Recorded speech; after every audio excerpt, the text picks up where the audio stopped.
Hey guys, Kev here, and I want to talk about the Notta Beam flashlight. This is a custom flashlight. It's no longer made, and I really wanted to hunt one of these down because my buddies were just raving about these. I'd seen them all over the Custom Torch Facebook group, and I basically was like FOMO'd into it. I just had, I had to have one, so I was posting that I wanted one.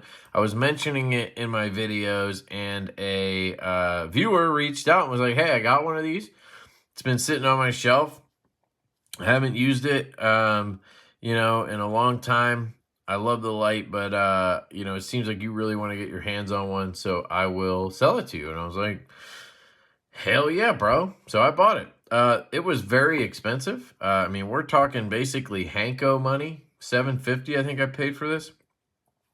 This one came with a Dragon driver. So this has a CWF Dragon V3 driver in it with red secondaries. You can see that right there.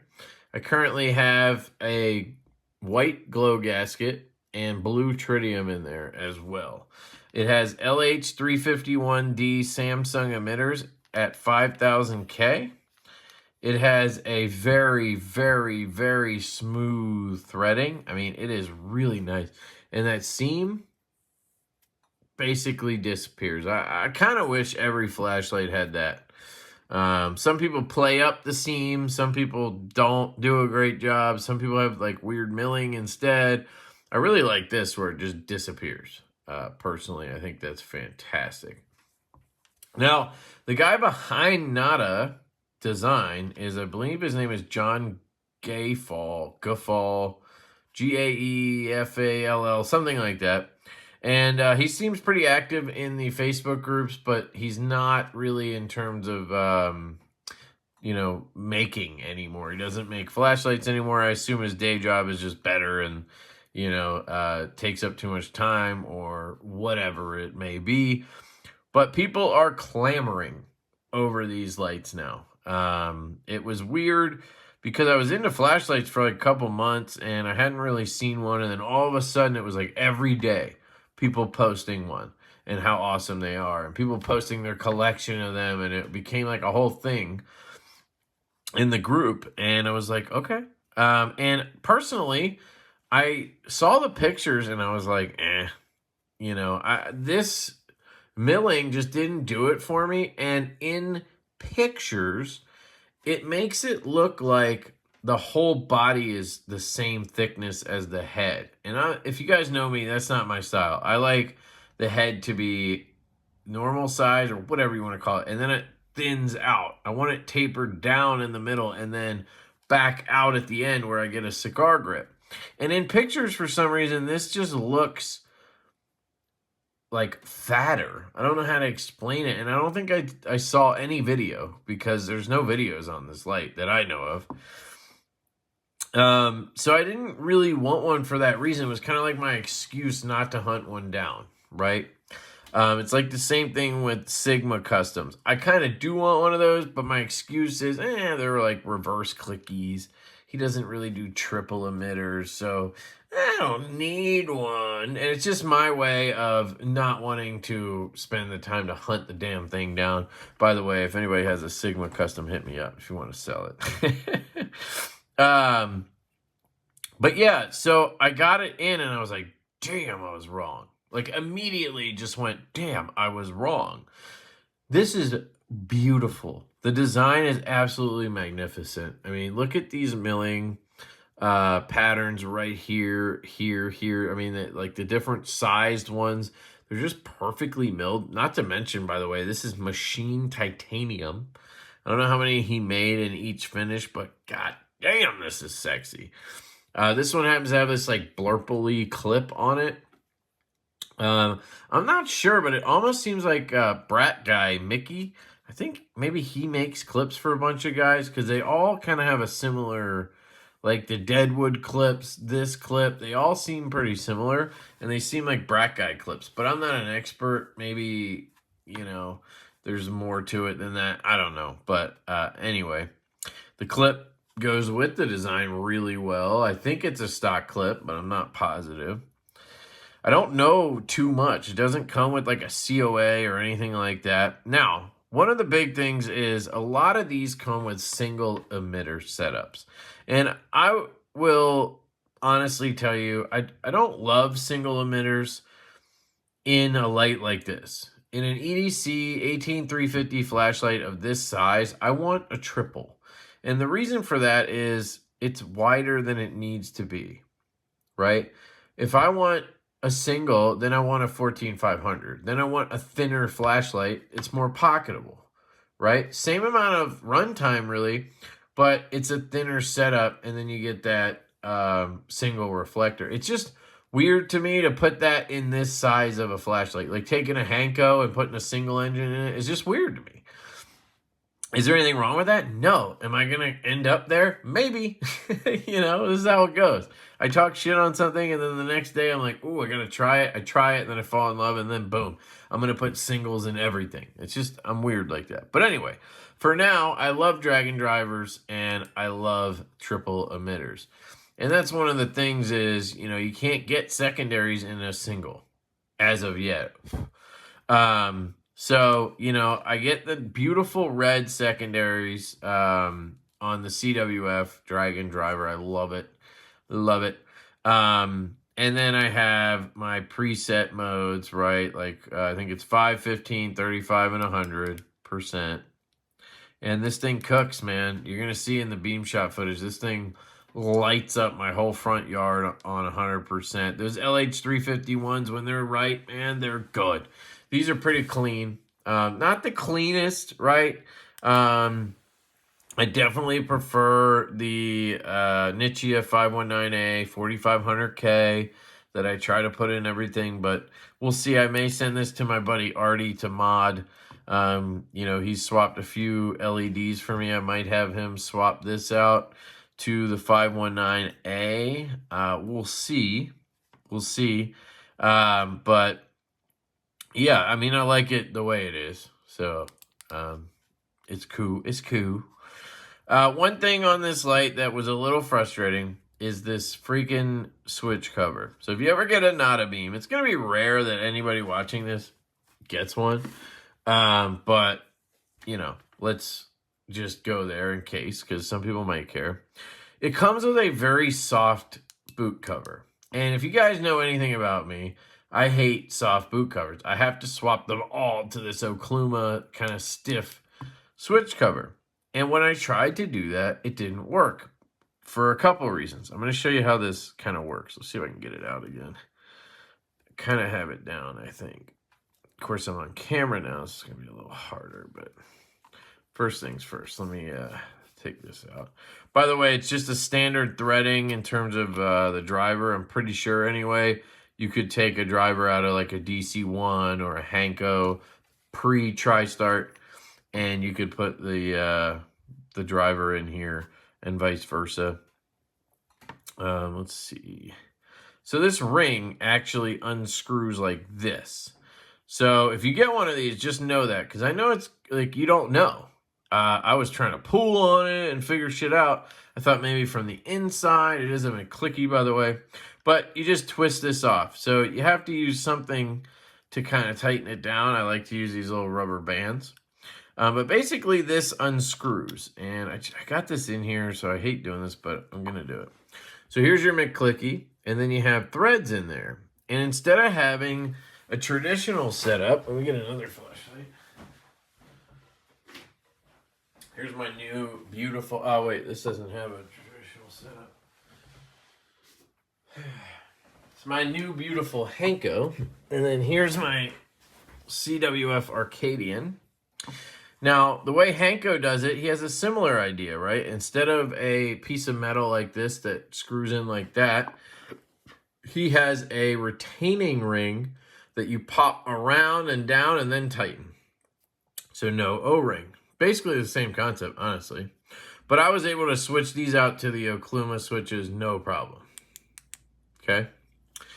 This has the traditional setup. Basically, you yank this cover out. You can probably see in there, there is an O-ring.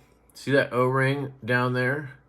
if you shine your light into your flashlight and you see that O-ring, you're safe to just grab this with some pliers and yank out the switch cover. And that O-ring should come out with it. If it doesn't, you just fish the O-ring out. Then you drop a new cover in and you push that O-ring down around it. I've done videos on this, right? And then you have your switch. And it's sort of like I harp on where some guys don't do the hidden O-ring in the front. So like this light, you see that glass is up against the titanium and you don't see an O-ring. It just looks so clean not having that O-ring there. Where some people, grab another example.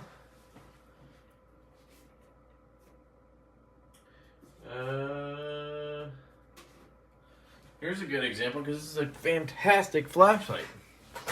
Some people, like this Okluma, it's the DC1, which by the way, I put a Gizmo clip on here, and damn does that look good. Thank you to my buddy Steve for giving me that idea, because I was struggling with the clip for this thing. But anyway, you can see here there's that O-ring, right? And it just is a level of refinement, I think, when the maker kind of cuts that channel in for the O-ring to sit into, and then the glass sits up against that, and then the O-ring disappears from the outside. Well, some take it a step further. So on the Notta beam, you have that, right? You have that glass tucked up against the titanium, and you don't see the O-ring. Gorgeous, by the way, the crenulating on this. Dude, the machine quality on the Notta beam is absolutely fucking insane. So high props to John on that. So anyway, back to where I was. I wanted to get this out so I could try to switch it. Well, when I took it out, this O-ring, this is not the stock one. There was like an orange or red one in here. It basically just crumbled because, like I said, the guy who sold it to me basically told me this thing was just sitting on a shelf. I don't know. He bought it when they came out. I don't know when that was. And so the O-ring had rotted. I took the switch out. I had to swap that because the spring on the switch had rust on it. So I took this stuff out. Oh, and the switch cover broke. But that was partly my fault because I didn't realize this twisted out at first, and I just was yanking on it with pliers because you know me. And I ripped the boot cover. It honestly ripped pretty easily, like it was rotting, or dried out or whatever. But either way, it broke. So I was sitting there and I had no boot cover, no O-ring, right? And I'm like, shit, what do I do? And the switch, but of course I have switches. I just swapped that out real easy. And so I'm like, all right, I got to try to put a new boot cover in here. So I'm just putting in different ones and nothing is working because the way this is designed, let's see if I can get it. I don't even know if I can get it out. I don't even know if I want to get it out, honestly. The way this is designed, this piece right here has to screw in. And it has to be able to tighten down to where these edges are flush, right? It looks weird when it's not flush. You'll see when I put it back in. And so the thickness of the switch cover is very important. So you'll see, I literally trimmed this down. I took the Okluma switch and I trimmed it down. The one that comes in it, I don't even know if I kept it somewhere. Where is that fucking thing? Here. This is all the stuff that was in it. I kept it because I reached out to John to see if I could get parts. He said he would help me, but then he didn't ghost me. He just hasn't responded. It's only been like 2 days. I'm not gonna say he ghosted me. He's just busy. And I figured it out, so it doesn't even matter. Anyway, here's the original switch. And it's this, very soft plastic shit I hate, or rubber shit I hate. But some people like soft, so it's just preference.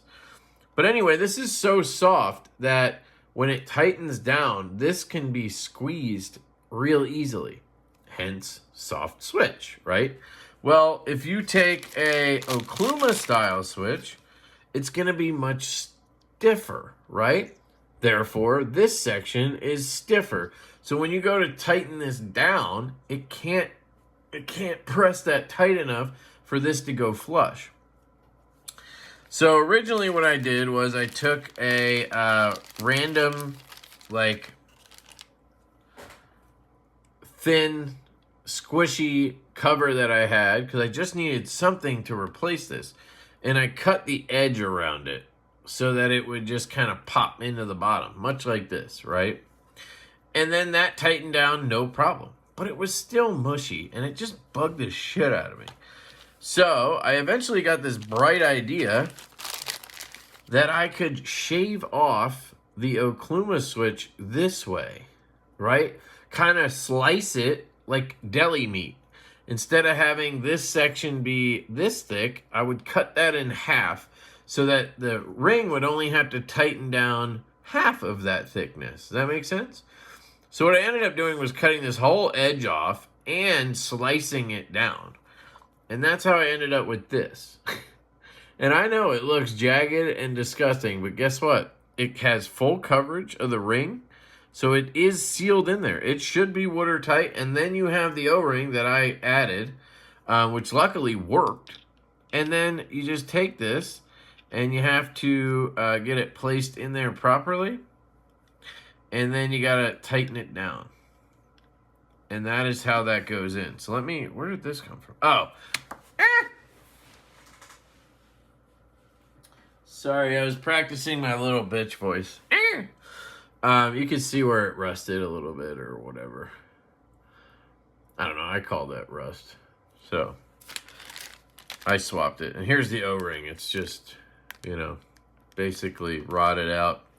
And then the switch cover I broke. And I kept this stuff because I just figured, I don't know why, in case he asked for it or something. I'm just going to throw it away now because I got it sorted out. So, that gone. Let me put this stuff away. Ah, shit. That was the wrong...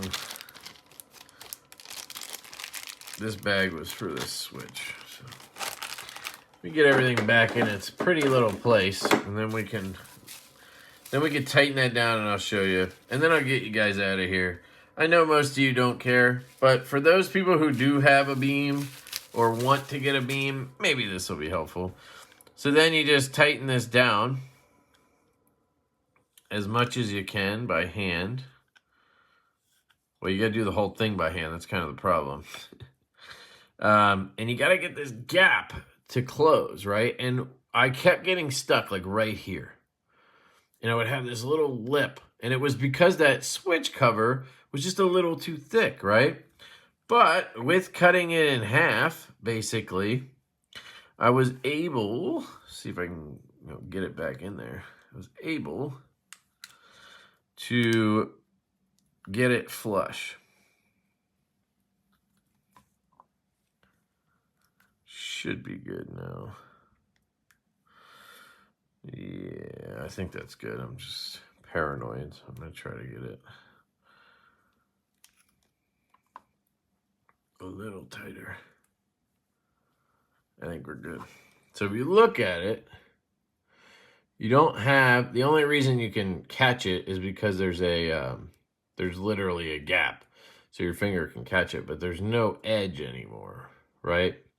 And I was not able to achieve that with the Okluma switch before I cut it in half. And now I get a stiff switch and it fits. So it's perfect. It just took some extra work, which is no big deal. Now the only downside is now I have a very stiff switch and it's inside. Look at this machining, dude. It even is so good that it like slices whatever shit is in there. I mean, it's amazing. So it's very difficult to use this way. You can do momentary, but trying to click sometimes is difficult because it's so stiff. So I get why they used a soft switch. Now, one other thing I will say for those of you who may have one of these, you can just remove the ring. I tried it. Remove the ring and then put a wider cover in there and just shove it down around the threads and it'll work. You could also use like a thinner O-ring and then put that around it or whatever, and you can use it without this ring and that's fine. I prefer to have the design the way it was meant to be and just, you know, make it work for me. And this is the perfect setup, in my opinion. I was loving this light so much, but just frustrated with this soft-ass switch. It was nuts. And now it's perfect. So, anyway, that is the Notta Beam flashlight. I'm going to try to show you the tritium.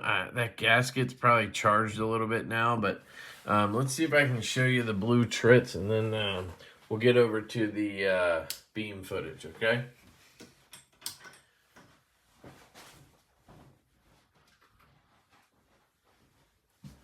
So yeah, the gasket is nice and lit up, unfortunately, because we did use the light there a little bit.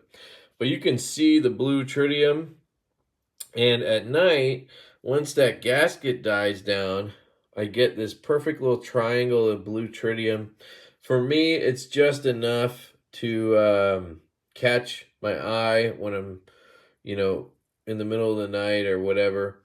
It works pretty perfectly, honestly. It's starting to dim down a little bit here, but it's hard to show you because that gasket stays lit for a while.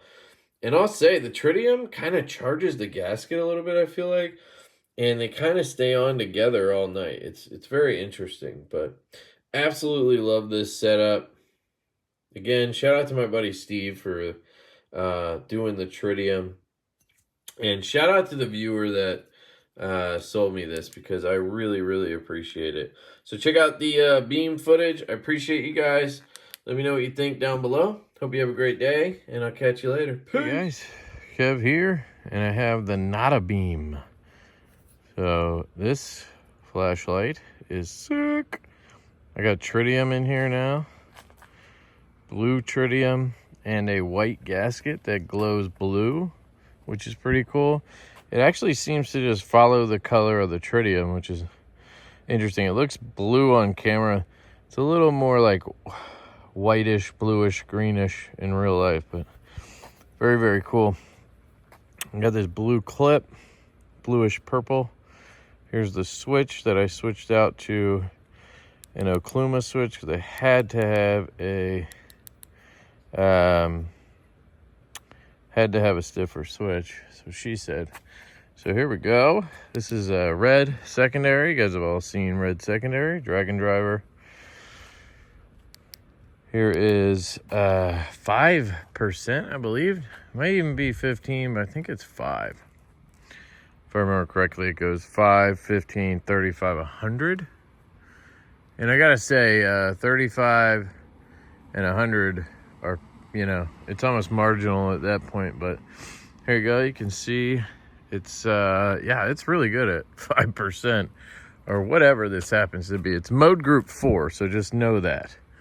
Mode group 4, but look at that. Beautiful. Love it.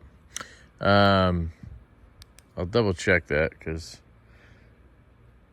there we go. Yeah. This is what I use to read to my kid, this second setting. And then we'll cycle it up.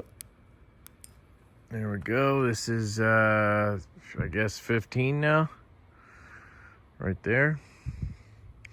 Yard is pretty much covered. That narrow optic with the triple emitter does such a good job. Look at this. It's just, I mean, you get a hot spot. It's just not, you know, it doesn't extend as long, throw as long as some lights do. But yeah, see the tree there. So let's bump it up. So now we're at 35 here. And this is just fantastic. I can light up this whole tree, no problem. Flashlight's getting, you know, warmish, but it's not cooking. Can just hold it up here, fine. It's got that milling that I think does an excellent job at dissipating heat. Whole yard covered, no problem. And then we're gonna see 100 here. Here is 100%, and this is full front yard is like daylight here. I mean, it's pretty impressive. Got a car coming, I'm gonna turn away here. But here's the house. I mean, look at that. Now the the engine is cooking a little bit more, but still, man, it's a lot better than 99% of the lights I have. This thing really does a great job dissipating heat. My hand would be cooking by now with almost any other light. Look at that. Beautiful.